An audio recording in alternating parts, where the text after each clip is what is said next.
शहर के कदीम ऐं तारीख़ी बाबा गरीबदास मंदिर में 200 साला 3 रोज़ा होली मेले जूं तक़रीबूं शुरू थी वियूं आहिनि। मेले के मौक़े ते मंदिर के कुंवार वांगुरु सींगारियो वियो। इन मेले में सिंध के मुख़्तलिफ़ शहरनि कशमोर, कंदकोट, बडाणी, बख्शापुर, करमपुर, जेकाबाद, सखर, शिकारपुर, हैदराबाद ऐं कराची समेत मुख़्तलिफ़ हंधनि खां हज़ारे मर्द तोड़े औरत अक़ीदतमंदनि जे अचण जो सिलसिलो शुरू थी वियो आहे। मेले के मौक़े ते पहिरीं राति मंदिर के मुख्य हाल में सूफ़ियानी तक़रीब मुनक़िद कई वई, जंहिंमें टंडो आदमशहर मां भगत विनोद ऐं डॉक्टर शीतल दास सूफ़ियाना कलाम ऐं भजन ॿुधाए आयल अक़ीदतमंदनि खे रूहानी सकून पहुचायो।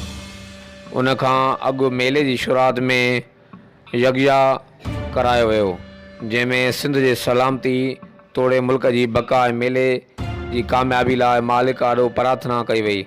इन मौक़े ते इंतज़ामिया पारां सिक्योरिटी इंतहाई सख़्त कई वई।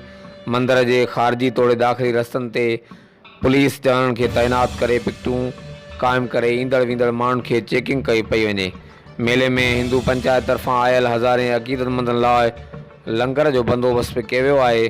वाज़े रहे त हीउ मेलो गुज़िरियल 2 सदियुनि खां हर साल होली के मौक़े ते लॻायो वेंदो आहे, जेको 3 ॾींहं जारी रहंदो आहे। हर वक़्त आगाहण लाइ ॾिसंदा रहो JTN वेब न्यूज़।